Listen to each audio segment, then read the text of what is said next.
manifestation ça les faites et en faveur que moun yo supposé quand j'étais petite qu'a fait avortement et ça fait toutes mesdames yo là yo prend la rue là moi sur la lieu là c'est JP Production qui sur la lieu et toutes mesdames yo là yo prend la rue là yo voulait que pour yo quand j'étais petite. OK, ça relève avortement. Yo pas voulait pour gouvernement dit non, il pas signer loi ça veut dire on regarde là marqué c'est la loi, ça veut dire que et avortement il supposé une loi dans Chili pour toute femme il y a possibilité pour yo ka jeter petite pour faire avortement. Et c'est Jeff Antoine Pavelus qui est ensemble avec et qui a tiré reportage ça et JP Production. C'est la loi.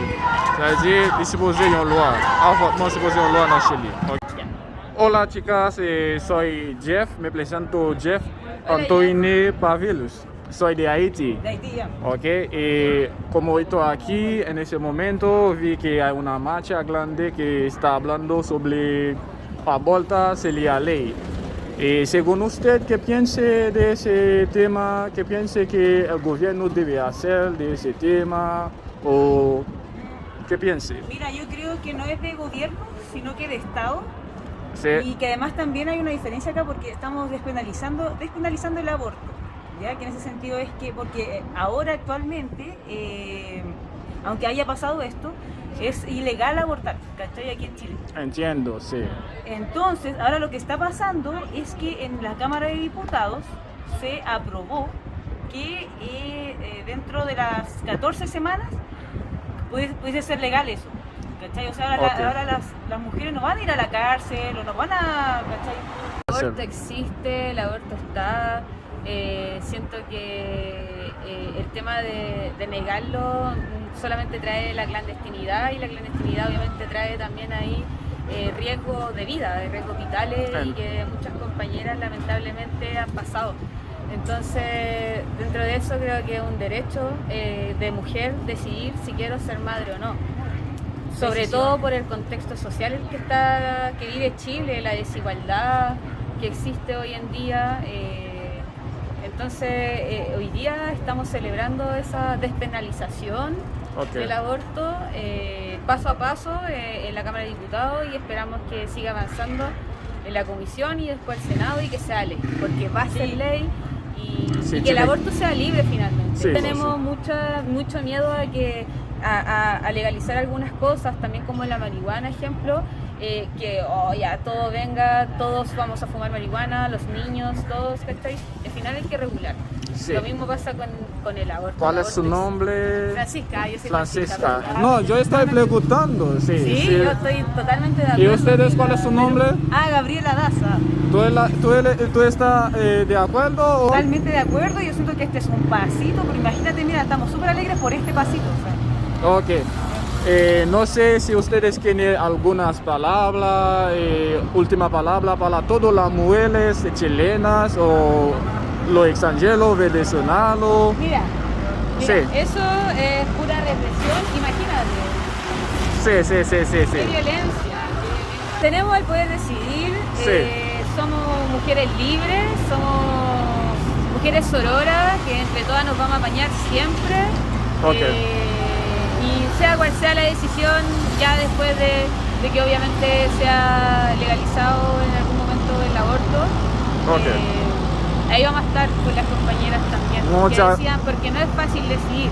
Hay harto sufrimiento de por medio. Así que, y eso también tiene que ver con el tema de acompañamiento de salud mental. Por eso es importante legalizar el aborto, porque si fuera de una decisión y un derecho de Estado, el Estado tiene que preocuparse de garantizar todas las medidas para las mujeres que quieran decidir. Ahora hay que velar que la constituyente también sea derecho fundamental, ¿por qué no? Pero no solamente esto en específico, sino como algo más de las mujeres. Leyes con decisiones, porque estamos siendo como leyes restrictivas. Mejor que sean de decisiones, porque que démosle la opción a la gente. ¿Por qué no leyes que digan, no tienes que hacer esto? ¿No? ¿Por qué? ¿Y tú estás de acuerdo? ¿Qué piensas? Muy buena pregunta, muy buena pregunta. ¿En contra? Pero no puedo decir nada de eso, Ok. no puedo decir nada. Yo no puedo decir nada, como yo soy hombre, yo tengo 2 hijos también y yo soy... Bueno, pero algo estás acá también, porque te interesó el tema, así que... Sí. El tema ahí también es complejo porque es súper poco el dinero que se le entrega estatalmente a un cuidador o cuidadora. Ok. Entonces, apoyo en realidad no hay. No hay apoyo, No, el aquí gobierno no nos hace chupan nada. toda la sangre y todo el dinero, las multinacionales y el neoliberalismo. Ok. Entonces, es mejor que está de acuerdo de eso, que el gobierno pone eso como una ley, aborta una ley. Claro, Sí. porque ya al ser ley tiene que garantizar el Estado. Tiene que Sí. garantizarte salud, tiene que garantizarse Sí, el tiene derecho. tiene que, el derecho Bueno, a... la conclusión es que entonces- estamos, si aprobamos esto, confirmamos esta situación, tiene que pasar porque tiene que aprobarse esto, así que... Ok, muchas gracias, chica. ¿Cuál es su Gracias, nombre de? Francisca Costa. Francisca. Bueno. ¿Usted? Daza Gabriela. Daza Gabriela. Daza, sí, Muchas gracias, chica. Ok, un saludo. Gracias. Ciao. Ok, je pense que nous sommes temps de deux mesdames qui sont parlé là. Nous sommes temps de tout ça qui y a dit. Et pour moun qui pas parler espagnol yo, m'bral font un petit traduit, m'bral font un petit parler de ça yo dire.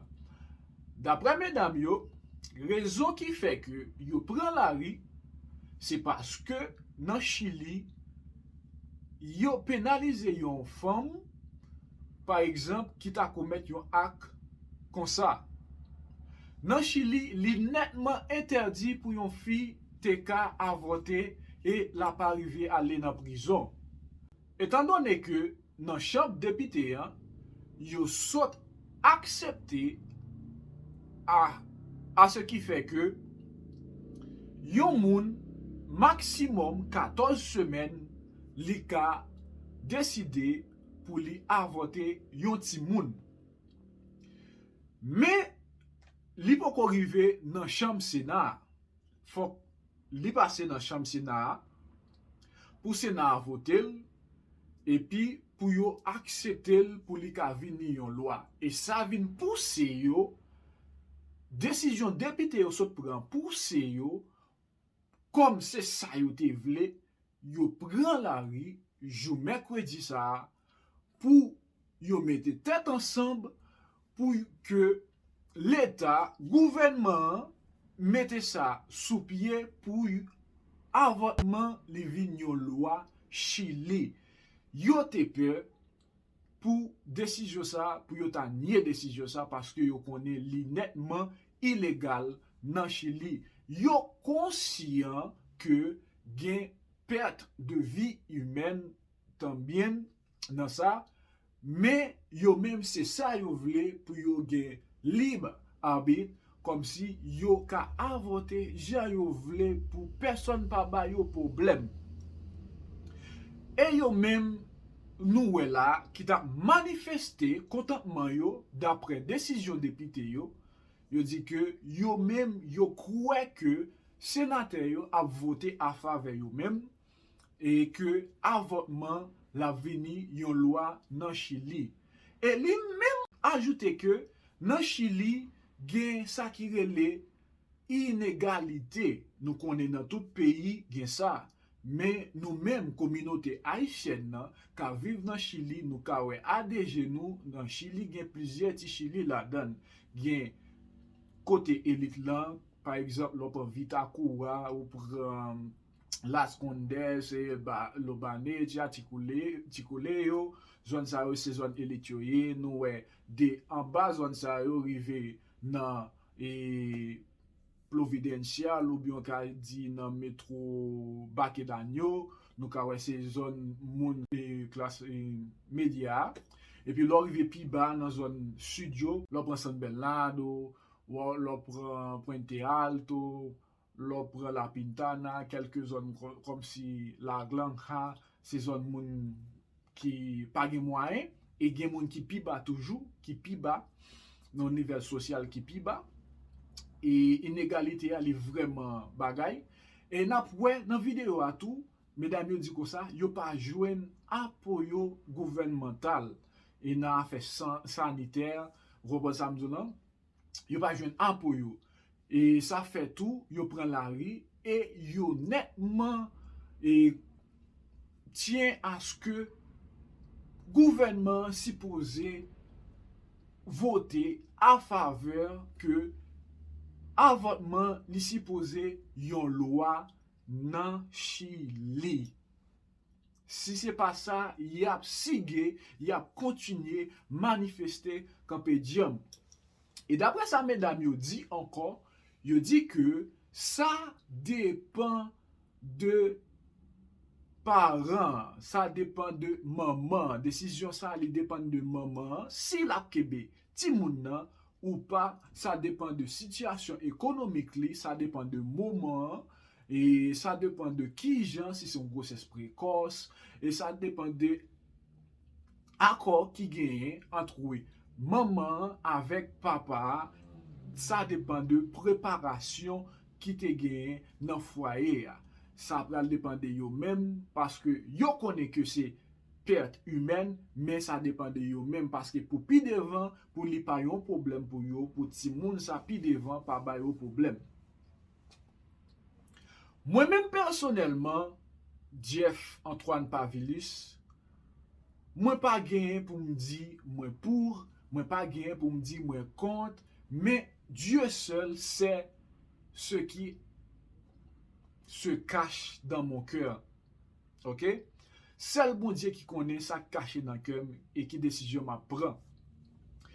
D'ailleurs, nous connaissons que bibliquement, l'interdit, c'est un crime que lié, c'est un gros péché que lié si un monde t'apprend décision ça pour lui avorter devant Dieu bon Dieu. Et nous connaissons majorité pays pas accepter ça et même Chili là actuellement là yo pénalisé pour ça et yo pas arrivé à la prison pour ça parce que l'interdit c'est ouais si yo ta voté à faveur pour ça ou même ou concerné parce que ou gen ti sœur ou gen cousine ou gen ma tante ou gen maman ou ka vu Chili. Et nous dépendons de Chili actuellement parce que c'est là nous travaillons, c'est là nous manger, c'est là nous boire, c'est là nous dormir, c'est la petite nous à l'école et nous avons petite et qui c'est future madame mariée, qui c'est future dame dans Chili ou même qui décision que ou t'apprend si ou t'a un proche qui enceinte, qui l'état une grossesse précoce ou qui l'état en pleine ceinture parce que lui dit en pleine ceinture c'est les yon moun marié. Qui décision que tu prend? Est-ce que ou même ou accepter en faveur loi ça ou bien est-ce que ou contre loi ça? Qui ça nous penser, nous ka commenter, nous ka dit ça nous vle en bas post là et moi-même là tout m'a pas prendre de nous et n'a pas prendre de moi. M'a prend conseil de nous et nous-mêmes n'a prend conseil de moi parce que moi pas connais passé nous mais nous vinn partager ensemble avec nous ça que moi connais et ça moi que moi tendez. OK? Moi là pour former nous et là pour informer communauté haïtienne dans Chili, c'est droit, c'est devoir pour moi aider peuple moyen et race moins moun même couleur avec moun noir même gens ensemble avec mais et pas moun cap de coup. Pas oublier aller like, partager, abonner à channel YouTube moyen JAP Production, al suivre page moyen sur Facebook qui c'est JAP Production. C'était moi-même Jeff Antoine Pavillus PDG JAP Production. Encore une fois, à la prochaine pour une autre vidéo. Moi, nous en pile.